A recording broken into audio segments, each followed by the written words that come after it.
So you telling me United States codes don't work? No, I'm telling you, you don't know them. For the record, I am DeMarcus Bay, the implied surety for DeMarcus Contrell Brown. And I would like to file a motion in the court for additional 30 days for me to seek counsel. Is the defendant in error free to go?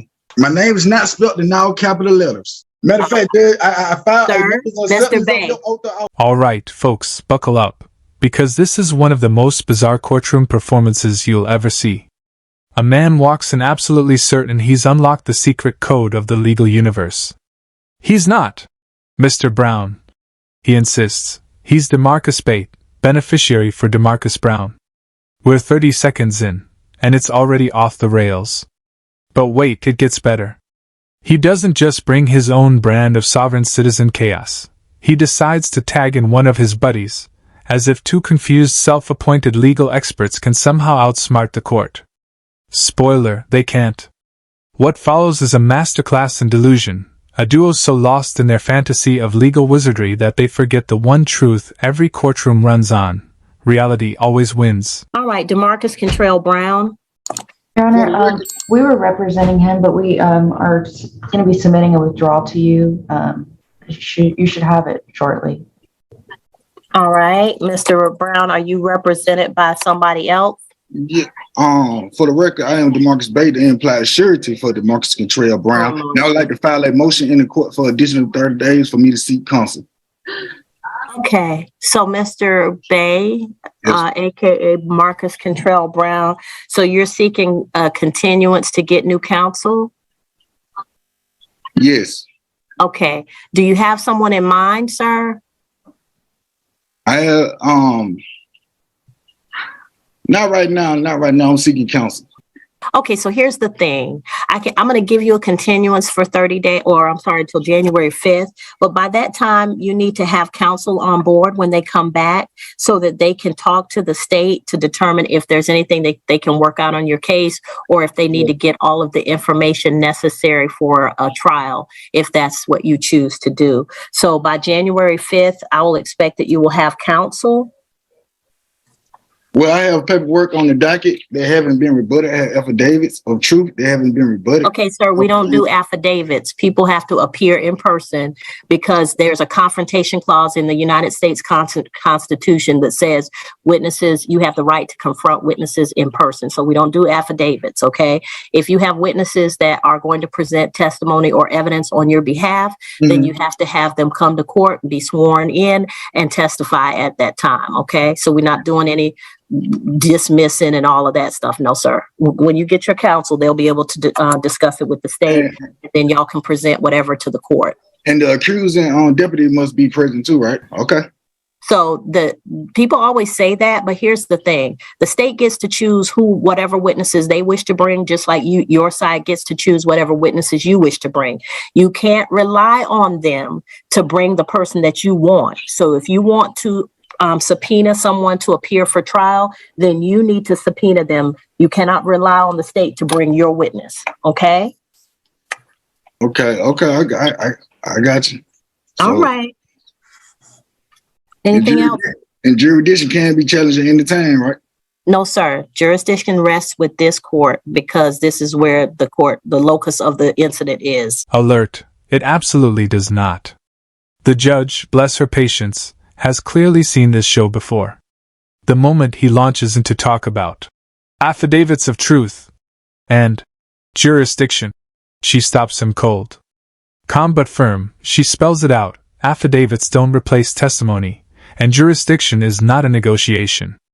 If he wants legal help, he needs a real attorney by January 5th, not some self-proclaimed legal guru from a Facebook group.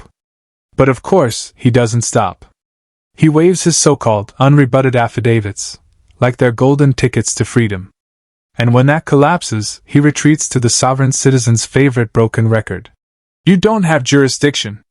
It's predictable, it's tired, and it's exactly why these arguments never survive the first minute of real law. Well, Mr. Bay, let me just explain something to you. Mr. Bay, listen to me. Okay. I went to school for 3 years for this. That's full time. If I had gone part time, it would have been 4 or 5 years. And I have been working since, oh Lord, I ain't gonna give my age, but I've been a lawyer and a judge for quite some time. I've been a judge for 10 years as of this year.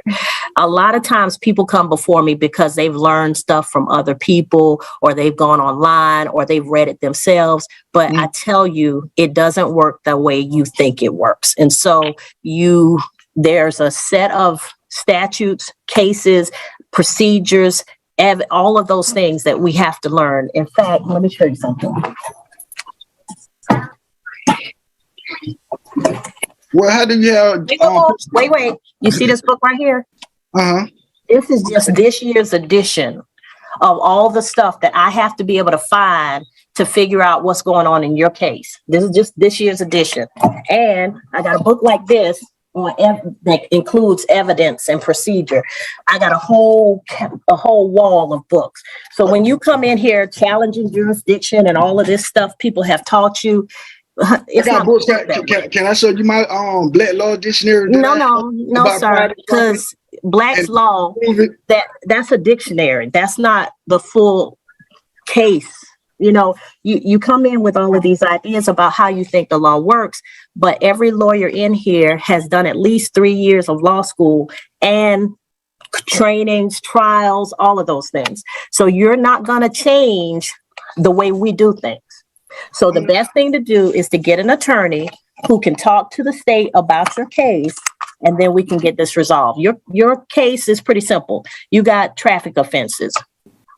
Well, I still want you to prove on the record that you have subject matter jurisdiction, personal jurisdiction. I'm not proving anything on the record, sir. I wear the robe. They put me in this position. I've been here 10 years. If I didn't have subject matter jurisdiction, I wouldn't be here. So all right? It's not a difference between public and private for the record. There's no difference. Sir, get an attorney. Okay, all right. January 5th. Yes, sir. Okay. And Mr. Bay / Brown, you've indicated that you wish to have an attorney, so I'm going to rely on the fact that you're going to have an attorney. Don't come back here with the same stuff, and I already told you it's not going to work. So you're telling me United States codes don't work? No, I'm telling you don't know them. So first of all, right here. The United States codes don't work in Georgia because Georgia has its own code, OCGA. So the meaning of driver is different in Georgia.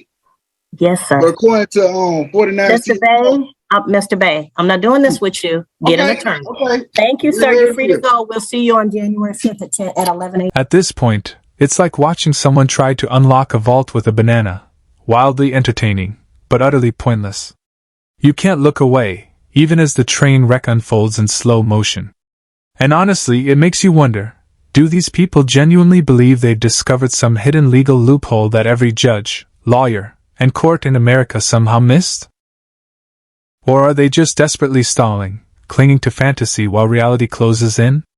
Either way, it's painful to watch, equal parts tragedy and unintentional comedy.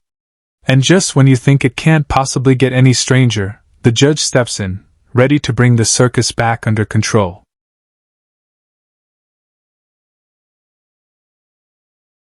So, DeMarcus Contrell Brown. I have interest in that matter. Is the defendant in error free to go? If the who, what? Is the defendant in error free to go? No. Well, let the record show the defendant in error is ordered to stay and participate. Okay, who is the defendant in error? That's a new one for me. The all cap name is trust that I am a beneficiary of. My name is not spelled in all capital letters. I have a court order decree saying that. Okay, Mr. Bay. Mr. Bay, do you have an attorney representing you, sir? Attorney General, my Attorney General is online. You may speak to me, sir. Is the Attorney General, Mr. Bay, hold on. Let me ask my question before you tell me something crazy. Is the Attorney General a member of the State Bar of Georgia?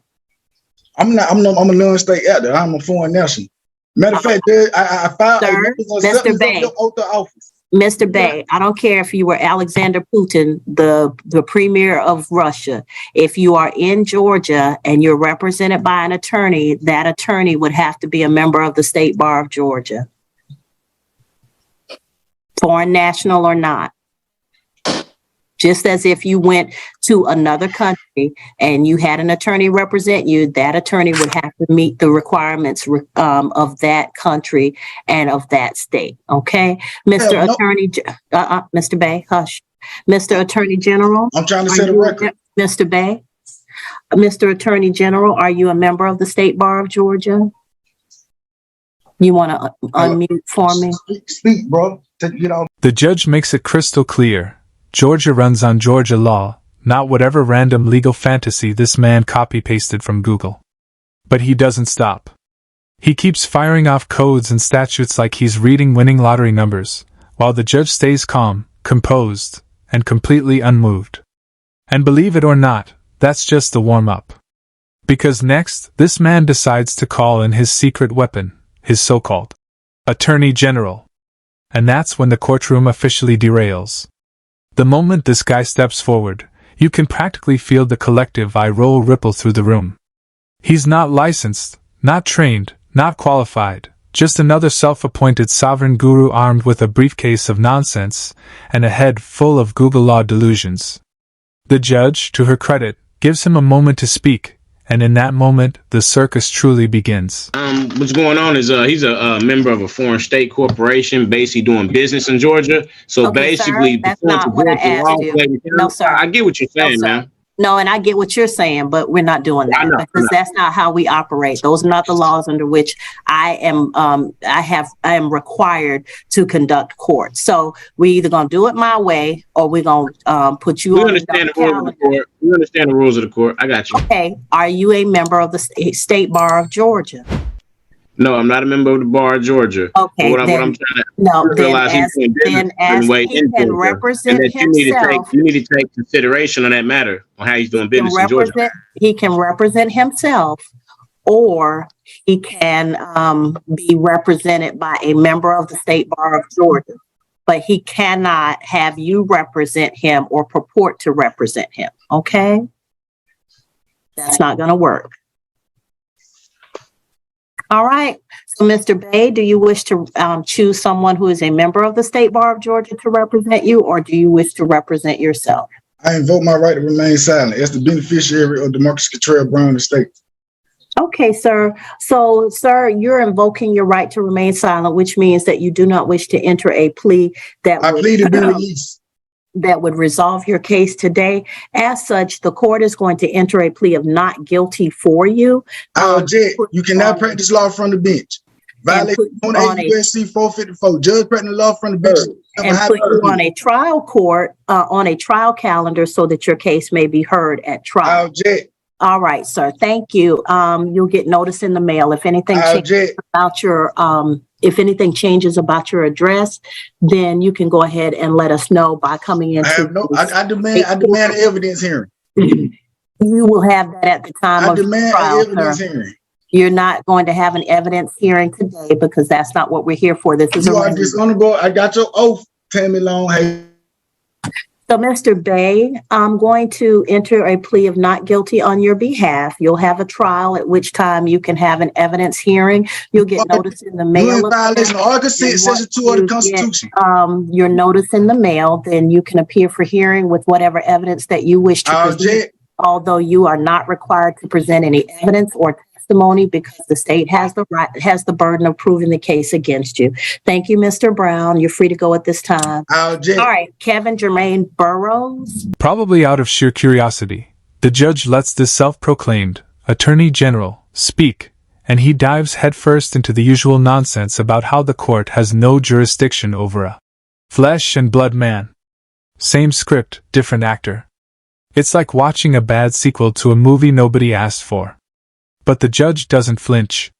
Unshaken and razor-sharp, she cuts through the jargon and says, in essence, "Sir, this is Georgia. We follow Georgia law. Either you're a licensed attorney or you're not, and you, sir, are not." That's the knockout blow. Yet this man truly believes that printing a few documents at home gives him power over the court. He waves his affidavits like magic spells, convinced they can bend reality. But the judge calmly reminds him, paper isn't power, and the law doesn't change just because you wish it would.